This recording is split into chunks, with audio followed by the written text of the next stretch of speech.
บรรยากาศหน้าถ้ำป่าเสื่อมฮอดแล้วถ้ำป่าเสื่องถ้ำป่าเสื่อมเนาะเมืองท่าแขกแขวงขมวนทักทายสบายดีกันอีกครั้งหนึ่งพี่น้อง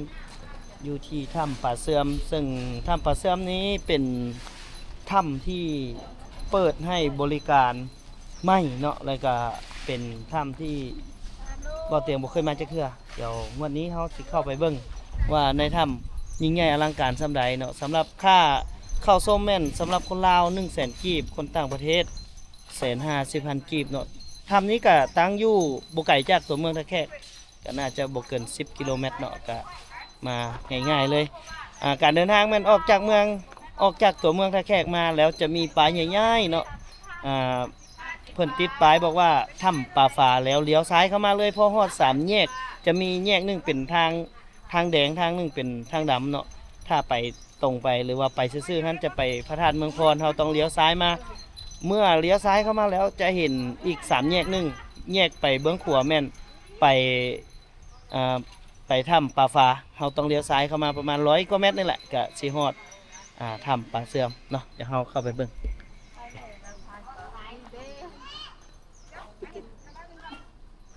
บ่เป็นยังเอานี่เนาะนี่บรรยากาศหน้าถ้ำเดี๋ยวเราสิเข้าไปเบิ่งถ้ำความยิ่งใหญ่อลังการของถ้ำเนาะแม่ค้าก็มาขายเครื่องกับถ้ำนี้ก็ถ้าเปิดมาแล้วนักท่องเที่ยวมาหลายก็เฮ็ดให้แม่ค้าเข้าขายก็สิได้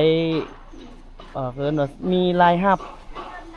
นำกันเนาะมีรายรับทางเจ้าของพื้นที่แล้วก็ประชาชนอยู่ในหมู่บ้านก็เจ้าก็สิได้มาขายเครื่องขายของป้าของดวงหรือว่าของที่เป็นสีไม้ลายมือของเจ้าก็สิได้เอามาขายอยู่จุดนี้เนาะนี่จำนวนหนึ่งที่บ่สามารถเอารถมาก็สามารถเช่าจัมโบ้เช่าทุกๆมาได้เนาะเพิ่นก็สิปรับปรุงตลอดเนาะถ้าว่าท่านใดที่เอารถมาเองได้ก็เอามาได้เนาะนี่น่าจะจุดที่เป็นสื่อสารมวลชนของเพิ่นเป็นรูปเป็นห้อยนี่เนาะเวลาที่เพิ่นเปิดพี่น้องเพิ่นจะเปิดทุกมื้อในเวลา 8 โมงเช้าจนฮอด 17 โมงแรงหรือว่า 5 โมงแรงนี่เป็นจุดขายเครื่องของเพิ่นถ่ายรูป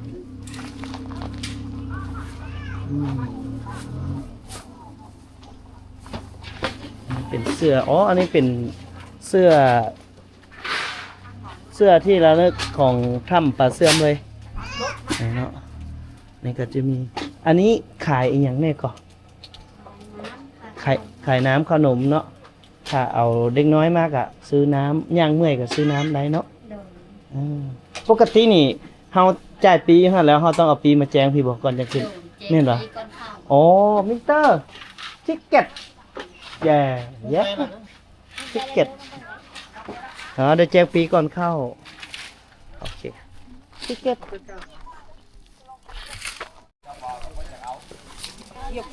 เอาพี่น้องก่อนที่จะขึ้นทุกครั้งก็ต้องได้แจ้งปีก่อนเนาะ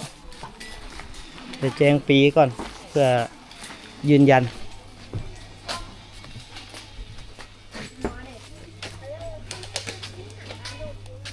แม่นบอลโอ้นี่หน้าถ้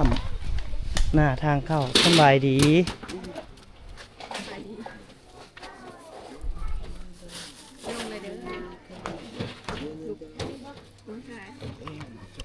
เจ้าพาเข้ามาได้บ่เป็นอย่างจะเป็นคนเก็บปีโบแมนไกด์เนาะมีหน้าที่กันไปผู้สาวพาเข้าได้เลี้ยงพ่อเองฮะเอื้อยสบายดีสบายดีแนะนำตัวเองก่อนบ่เสียงคำชื่อหน้าไหนชื่อเมลี่ชื่อเมลี่เป็นไกด์โดนแล้วบ่ได้ประมาณ3 เดือนแล้ว3 เดือนโอเครู้ทุกอย่างแล้วปะเอาไปกันเด้อขอบใจที่เอาไกด์สวยๆให้บ่ขอบใจหลายๆโอ้เพียงแต่เข้ามาเจ้ารัดคิวมันบ่นี่เคยรัดคิวมันบ่ เออ ปกติก็คิวของผู้ชายนั่น อืม ตะปากทำผ่านในถ้ำความยาวเป็น800 เมตร อืม เข้ามาในถ้ำถ่ายรูปได้แต่ห้ามจับหินย้อย อืมห้ามจับห้ามบายเนาะถ่ายรูปเก็บเมื่อเป็นโอ้น้ำย้อย น้ำย้อยถึงในบ่พิษติ บ่เป็นหยัง บ่เป็นหยัง บริเวณนี้จะเอิ้นว่าวังป่าเสื่อม ว่าโอ้ วังปลาเสื่อมเว่าเป็นภาษาอังกฤษให้เพิ่นฟังเด้ออ๋อปลาเสื่อม แต่บ่เห็นอ๋อนี่คือบรรยากาศในถ้ำพี่น้องกะจะมีไกด์งามๆสวยๆเข้ามาในถ้ำก็คล้ายๆกับว่ามีนางเขาเอิ้นว่านางฟ้าเข้ามาพาเลาะพาเที่ยวเนาะในถ้ำนี่ก็ได้งามแฮงเพียงแต่เข้ามาซื่อๆก็ยังงามแล้วพี่น้องเพียงแต่เข้ามาฮอดก็งามแล้ว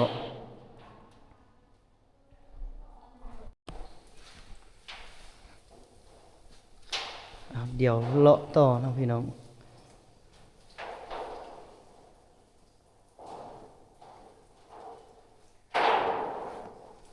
ก็ประชาสัมพันธ์ถึงทุกนักท่องเที่ยวทุกท่านที่เข้ามาอยู่ในถ้ำแห่งนี้ก็สามารถเบิ่งได้ถ่ายรูปได้ดังที่น้องเพิ่นว่าแล้วเนาะแต่ว่าบ่ให้จับให้บายเพราะว่าในการจับหินอีหยังต่างๆนี่มันจะเฮ็ดให้หินนั้นหยุดในการเจริญเติบโตคันซันเฮาก็เพื่อที่จะเอาไว้ให้หลายๆท่านหลายๆคนได้เบิ่งได้ชมก็ฝากนำเนาะพี่น้องเนาะจงรักษาระเบียบไปนำกัน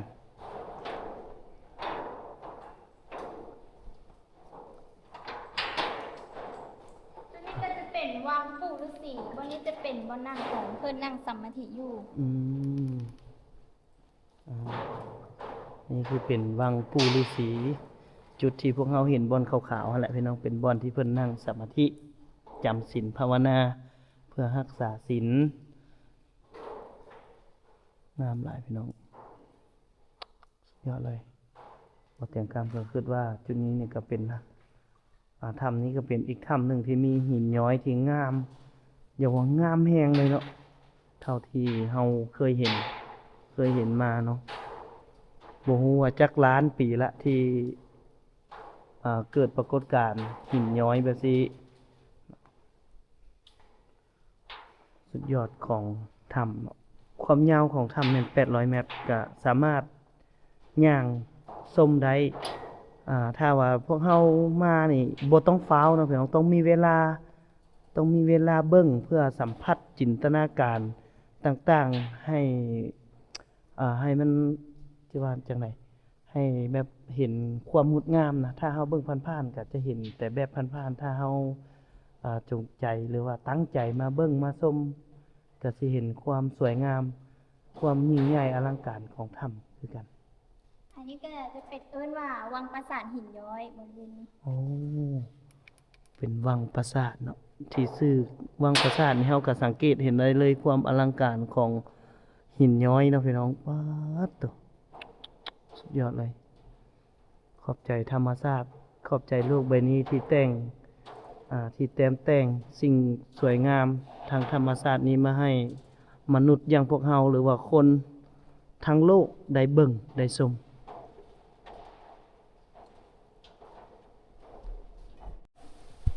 เอาเข้ามาโซนนี้สิมีไฟเป็นสีฟ้าประดับเนาะเพิ่นประดับด้วยไฟเป็นสีฟ้า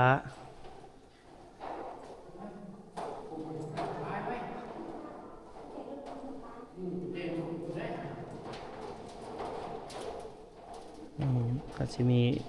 ความสวยงามอีกอย่างหนึ่งเนาะทุกโซนทุกบ่อนนี่มีความหมายจนเบิดเนาะ มอสตัวนี้ก็จะเอิ้นว่าวังพญานาคและอันนี้ก็จะเป็นหุ้มหางของพญานาคอันนี้ก็จะเป็นหัวอันนี้ก็จะเป็นหาง หูได้เนาะวังพญานาค you know พญานาค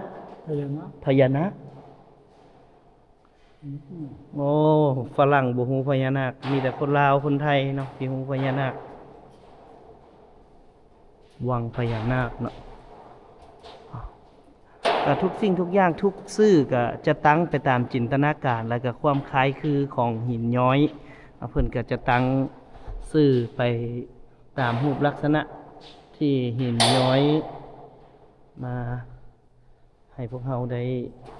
เบิ่งเพื่อเป็นการจื้อนะจื้อว่าฮอดจุดใดจุดใดเพิ่นก็จะมีซื่อ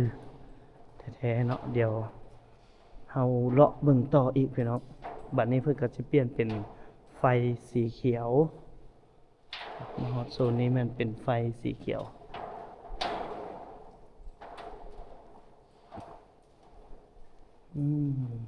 ได้สัมผัสอย่างใกล้ชิดอีหลีได้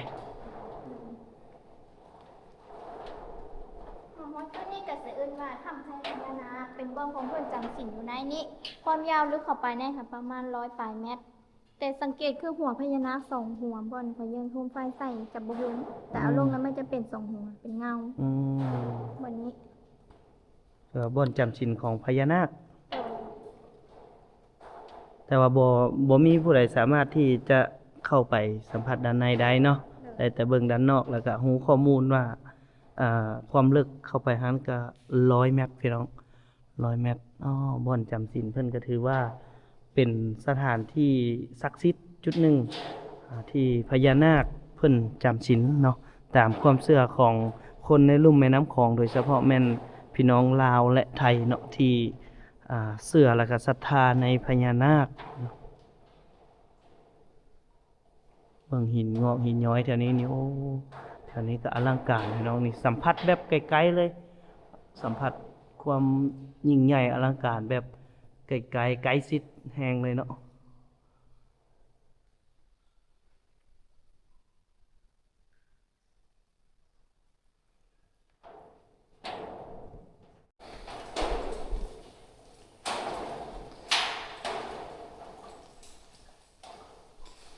เฮาสังเกตเห็นบ่พี่น้องว่าเวลาที่เฮาหยุดนิ่งทุกอย่างเฮาหยุดย่างจะได้ยินเสียงน้ำย้อยลงจากหินจะได้สัมผัสถึงความเป็นธรรมชาติที่สุดเลยตัวนี้ก็จะเอิ้นว่าวังเทวดาส่วนนี้ก็จะเป็นเสาเทียนเทวดาวังเทวดาเนาะคือคนเจ้าครึ่งทางแล้วครึ่งทางแล้ว400เมตรคือคนลาวเฮาก็นับถือเขาสิ่งศักดิ์สิทธิ์ก็คือเทวดาพี่น้องคำว่าเทียนนี่ก็เป็นสิ่งที่ปลุกเขาเอิ้นว่าเทียนเป็นสิ่งบูชาของบูชาถึงเทวดาเนาะซึ่งจุดที่เอิ้นว่าเทียนนี่ก็มันก็เกิดจากหินที่ย้อยลงมาแล้วก็โตจากทางลุ่มเนาะเป็นหินขึ้นไปแล้วมันจะไปจอดกันอยู่จุดกลางๆเลยเห็นบ่พี่น้องเพราะว่าในเมื่อก่อนนี่หลายล้านปีแล้วบ่เตียงคำว่าหลายพันปีแล้วที่ว่ามันก่อตัวแบบซี้จนหินงอกกับหินย้อยจุกันเนาะจำนวนที่เป็นหินงอกก็สิมีสีดำๆค้ำๆเนาะจำนวนที่มันย้อยลงมาก็จะเป็นสีขาวๆซึ่งคล้ายๆกับหมายถึงสวรรค์ชั้นฟ้าประมาณนั้นแหละพี่น้องก็จะเป็นจุดขอบฟ้าถ้าท่านใดที่ศรัทธาหรือว่าบูชาก็สามารถไปนั่งกราบขอพรเพิ่นได้เนาะเพื่อเป็นสิริมงคลให้กับตัวเองครอบครัวแล้วก็เพื่อนฝูงคนที่ฮักเพื่อให้อยู่ดีมีแฮงโอ้จุดนี้นี่งามแฮงพี่น้องนี่ก็จะเอิ้นว่าวังดอกไม้ของเทวดาวังดอกไม้ของเทวดาสวยงามแฮงก็คือแฮงเนาะพี่น้องเนาะอยากขายคือก็เป็น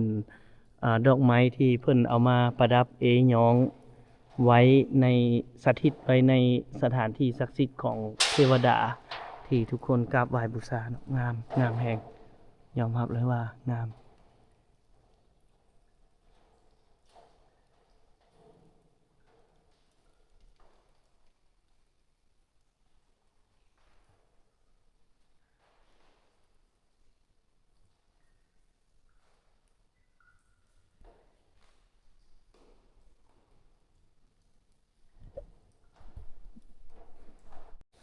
ต่ออีกเนาะพี่น้องการหลังจากออกจากวังเทวดามาแล้ว เดี๋ยวพวกเราจะไปเจอสถานที่แต่ตื้มค่ะเดี๋ยวเรามาเบิ่งน้ำกันเราชมความสวยงามผ่านครึ่งทางมาแล้วเนาะ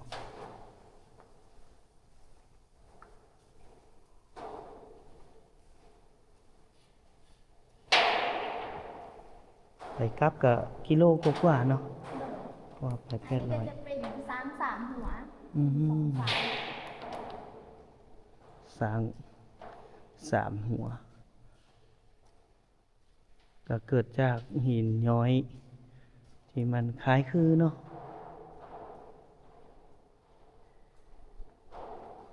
ก็ถือว่ามาฮอดจุดนี้ก็จุดที่หินย้อยอลังการก็ผ่านไปเนาะเดี๋ยวเรามาเบิ่งหลังจากผ่านทางเรียบๆแบบนี้ไปแล้วเราจะเจออย่างอีกเนาะจุดนี้ก็จะมีหินมันย้อยป้งโอ้ก็แปลกเลยพี่น้องที่ว่ามันเป็นน้ำย้อยลงมาแบบนี้เนาะ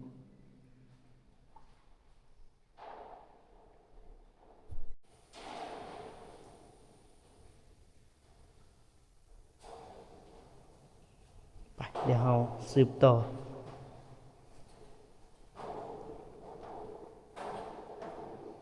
จุดนี้เรียบขนาดเลย จุดนี้สิเรียบขนาดถ้ำนี่ซอดบ่น้อง โอ้ในกรรมฐานเก่าก รรมฐานเก่าน้องบ่ซอดเนาะ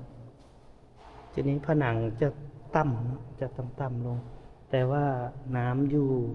ด้านลุ่มนี่ใสเห็นดินเลย สวยงามหลาย เพราะว่าหัวเด้อ จุดนี้ระมัดระวังเนาะผู้ใดที่สูงเตี้ยๆคือเฮานี่ก็สิไข้ได้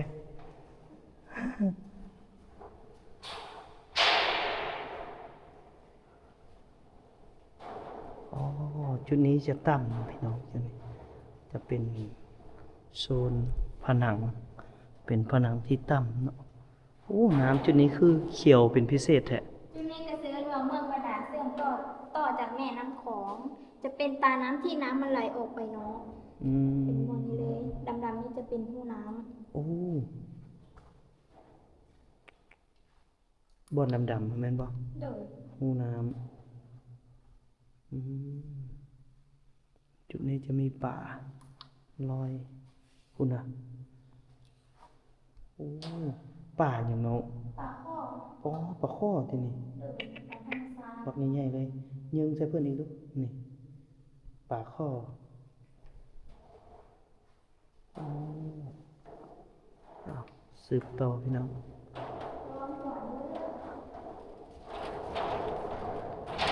งามแหงจุดนี้ก็ได้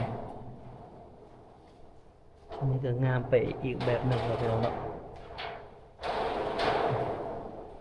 ต้องขออภัยนำพี่น้องที่บ่เตียงเฮ็ดเป็นหลาย EP ทาง Facebook เนาะให้พี่ให้น้องได้เบิ่งเพราะว่าอยากให้เห็นเบิดทุกช็อตทุกตอน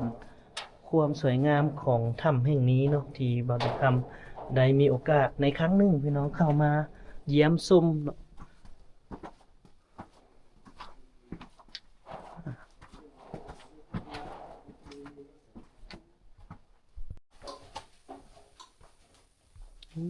โซนนี้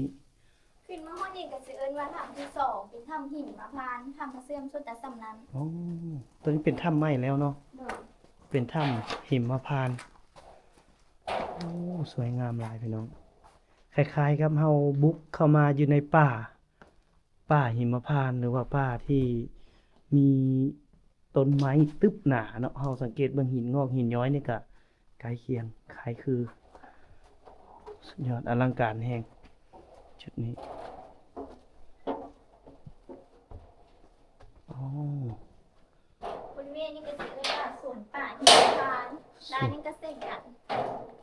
สวนป่าหิมพานต์เฮามาเบิ่งความอลังการของหินงอกหินย้อย สุดยอดเลยพี่น้องสำหรับถ้ำที่พวกเราได้เข้ามาสัมผัสเนาะความสวยงามคือว่าสุดยอดอีหลี